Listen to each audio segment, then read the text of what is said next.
Olá pessoal, nessa terceira aula de termodinâmica nós vamos revisar as formas de energia, falar um pouco dos processos de transferência de energia, calor e trabalho. Dessa forma definir a primeira lei. Então o conteúdo da aula vai englobar então essas diferentes parcelas de energia, calor e trabalho, primeira lei da termodinâmica e a aplicação dela em sistemas fechados. Então ao final dessa aula o aluno deverá ser capaz de conceituar energia, descrever as parcelas de energia que podem ocorrer no sistema, entender os processos de troca relacionados entre o sistema e vizinhança, entender e aplicar a primeira lei da termodinâmica e, dessa forma, determinar as quantidades de interesse pela aplicação do balanço de energia. Então, definindo energia, das aulas anteriores, a gente relembra que nós sabemos que a energia pode existir de diversas formas, incluindo forma térmica, mecânica, cinética, potencial. Ela pode ser vista como uma habilidade de causar mudanças no sistema, e ela define o estado físico da matéria. Então, a variação de energia total de um dado sistema ela é dada pela soma de diferentes contribuições. Então, as principais contribuições que nós consideraremos aqui, primeiro, a energia cinética, a sigla aí, em inglês KE. Lembrando, letras maiúsculas significam propriedade extensiva, então seria energia cinética total. Então, ela está associada ao movimento do sistema em relação a um dado referencial. Então, a energia cinética é definida como meio do produto entre massa e velocidade ao quadrado. Também temos a parcela da energia potencial, sigla PE, que está associada à posição Z, que seria um nível, uma elevação, em relação ao campo gravitacional e um dado referencial. Então, a definição da energia potencial é massa vezes gravidade, vezes a aceleração da gravidade, vezes essa posição em relação a esse referencial. E a energia interna, indicada por U, que está associada à atividade molecular. Então, ela pode estar relacionada com a atividade em relação à temperatura, que seria a energia interna sensível, está relacionada com o processo de aquecimento e esfriamento sem alteração de fase. A energia interna latente, que está relacionado à mudança de fase, então ela é referente às forças intermoleculares. A energia interna química, relacionado à ligação atômica da molécula. E a energia interna nuclear, que está relacionado às ligações, a energia relativa às ligações dentro do núcleo atômico. Então, nesse curso aqui, nós focaremos nas duas primeiras, que é a sensível e a latente. Então, a energia total do sistema ela é dada pelo exão, que é a soma da energia cinética, potencial e da interna. Então, a variação de energia entre dois estados, determinando o estado 1 inicial e 2 final, ela é dada por um delta, que é a energia ΔE, que vai ser E2 menos E1, relacionado com o delta de cada contribuição. Então, como a massa é conservada, podemos escrevê-la aqui para fora, do delta, né? A massa se conserva, a massa constante entre os estados 1 e 2. Então, para alterar essa energia do estado 1 para o estado 2, a gente precisa de algum processo de transferência de energia entre o sistema e a vizinhança. Então, dois mecanismos podem alterar essa quantidade de energia total. Primeiro, transferência de calor, a gente vai definir como Q, e o trabalho como W. Então, ambos são processos, eles não são propriedades do estado. Então, por que isso? Porque tanto transferência de calor quanto trabalho ela depende do caminho, do percurso desse processo para gerar essa alteração no estado do sistema. Então, elas são representadas por diferenciais inexatas. Então, dando uma breve revisão sobre isso, então o processo depende do percurso, o calor e o trabalho são processos termodinâmicos, então não existe um ΔW nem um ΔQ, simplesmente um W. Então, ele é representado pela diferencial inexata, então o trabalho entre o estado 1 para levar o sistema do estado 1 para o estado 2, a integral do ΔW, que é igual simplesmente a W. Mesma coisa vale para o calor. Não existe um ΔQ, simplesmente um Q, a quantidade de calor transferida. Já as propriedades dos estados vão depender apenas do estado inicial e final, independente do percurso. Então, exemplos são energia interna, entalpia. Então, para o sistema variar do estado 1 para o estado 2, ser integral da derivada aqui, da derivada exata, nesse caso. Esse delta aqui, né, lembrando que para indicar que é uma diferencial inexata, aqui já é exata. Então, a variação de energia total do estado 1 para o estado 2, a integral de dE, que é igual, a gente pode representar por um delta E, que é simplesmente E2 menos E1, e aqui exemplificando também para energia interna específica.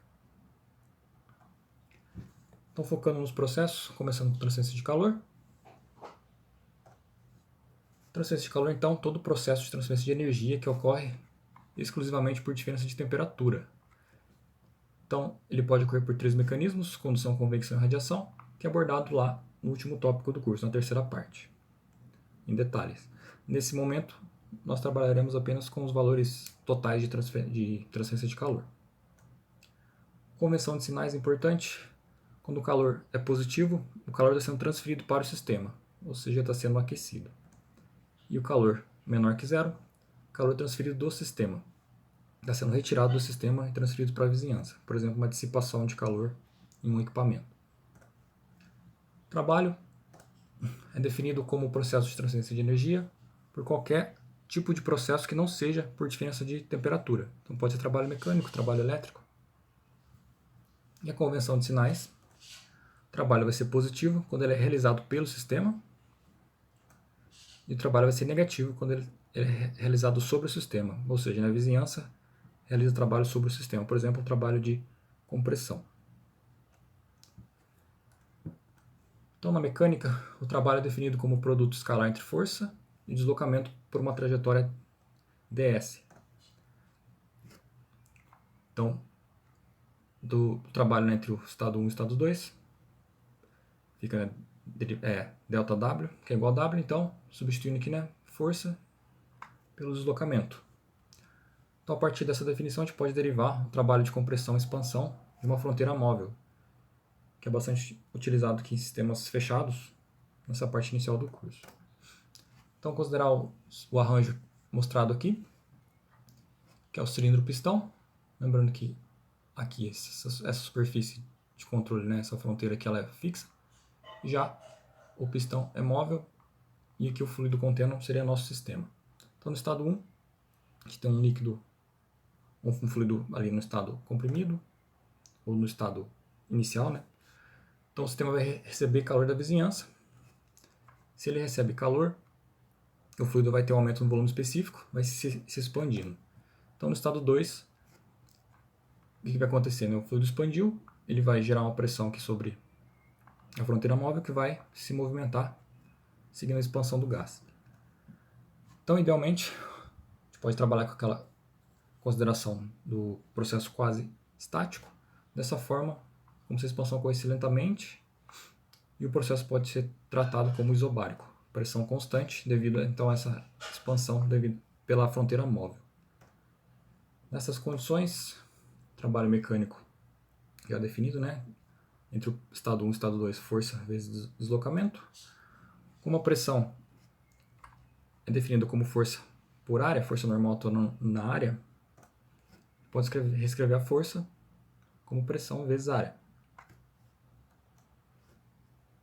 Substituindo então essa pressão no lugar da força, pressão vezes área no lugar da força, a gente tem o trabalho de fronteira dessa integração. Estado 1 e estado 2, pressão vezes a área vezes o deslocamento. Já a área vezes o deslocamento seria a área total aqui, né, do pistão, pelo deslocamento linear. A gente tem um volume. Então, dessa forma, considerando também que esse trabalho pode ser aproximado por um processo isobárico, a pressão sai para fora da integração, então fica a integral de 1 a 2 do volume, ou seja, o trabalho de fronteira vai ser pressão vezes a variação de volume, V2 menos V1.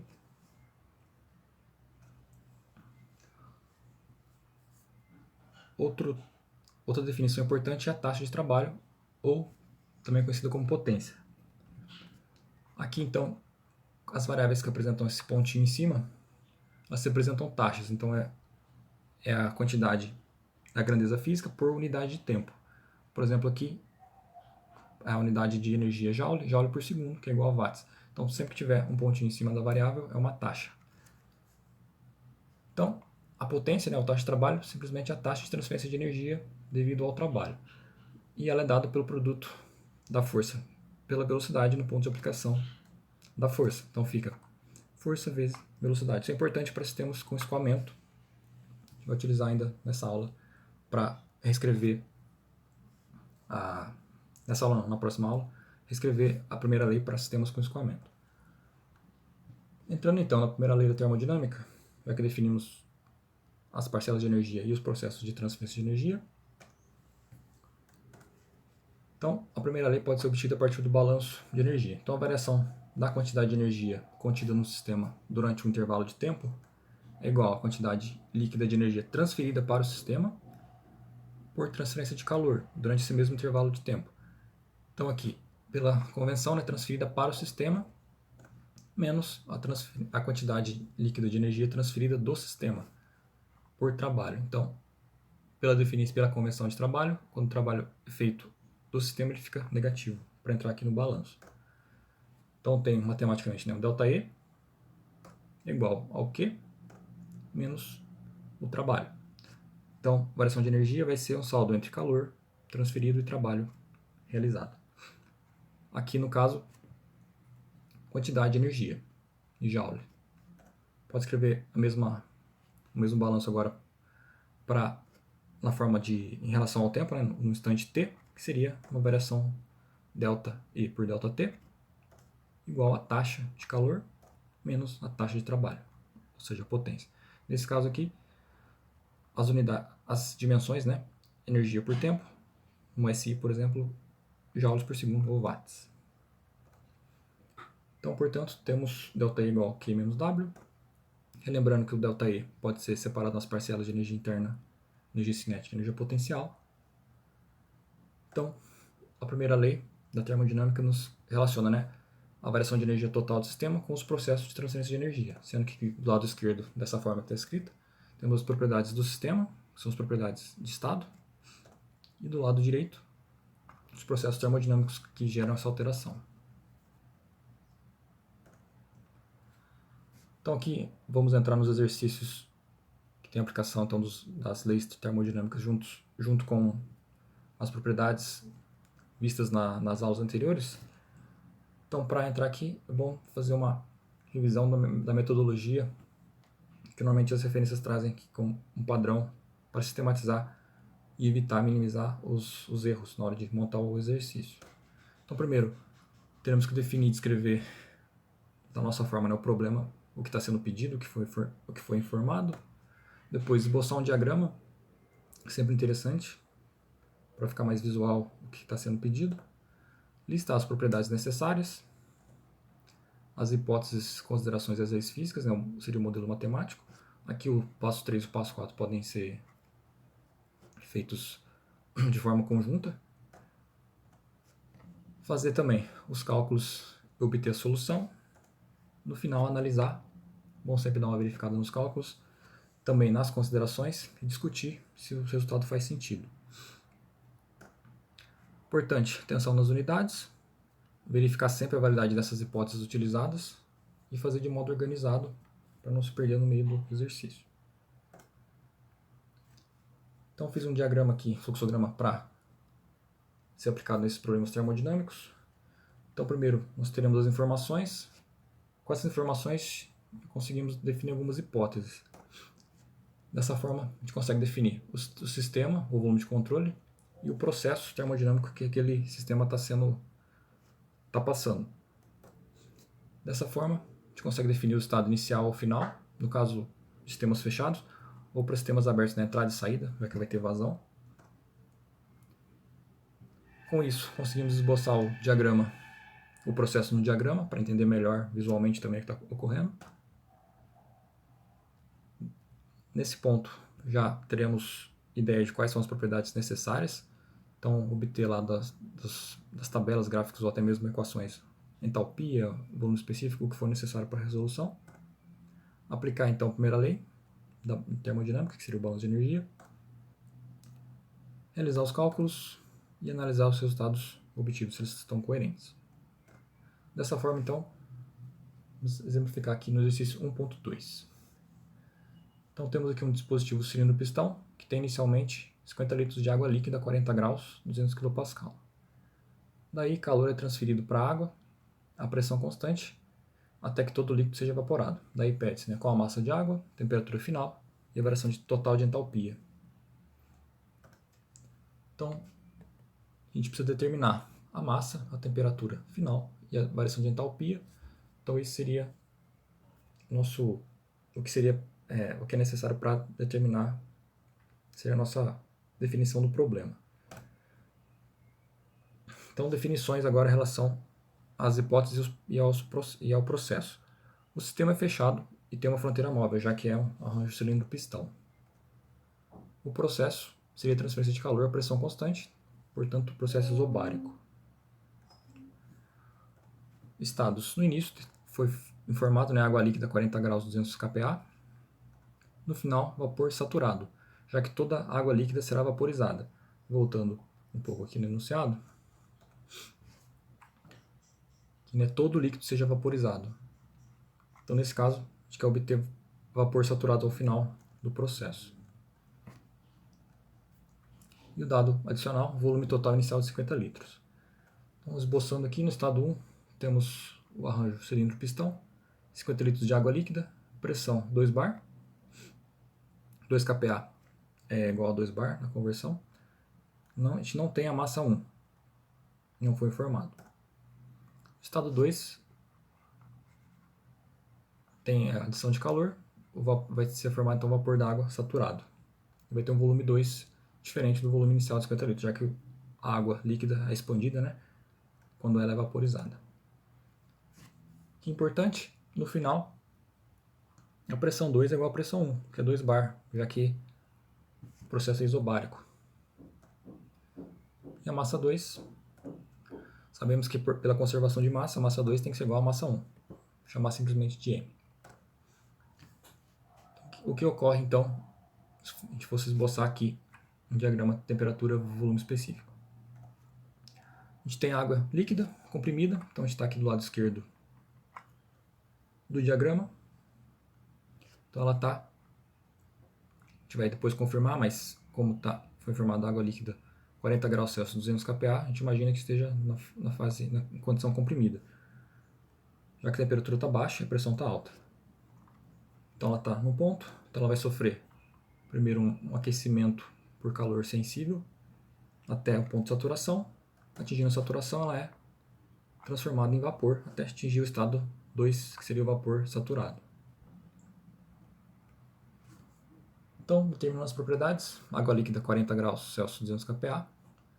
Como foi informado, então, duas propriedades intensivas, a gente pode trabalhar tanto com a tabela de pressão quanto de temperatura.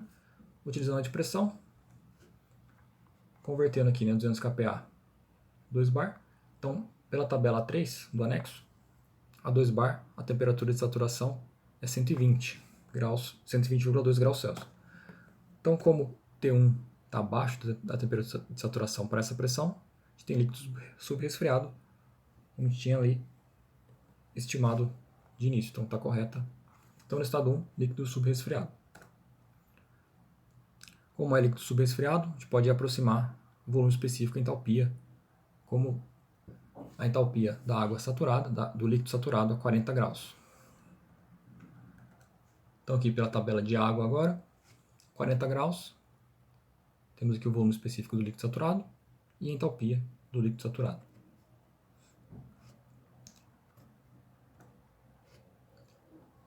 Então, volume 1, 1,0078, 10 a menos 3, lembrando que nessa tabela aqui a gente tem que dividir por 1000 ou multiplicar por 10 a menos 3, e entalpia 167,57 kJ por quilo. E o vapor saturado, P2 igual a P1. Então, pela tabela por entrada de pressão, que está na condição de saturação, a gente tem 2 bar, temperatura final 120,2, já que vapor saturado, então a pressão e a temperatura são dependentes. A gente consegue também determinar a entalpia 2 e o volume específico 2.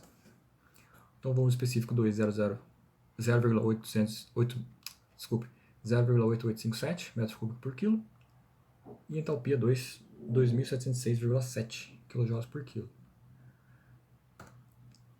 Então, como a gente pode determinar a massa? No início, a gente tem a informação do volume.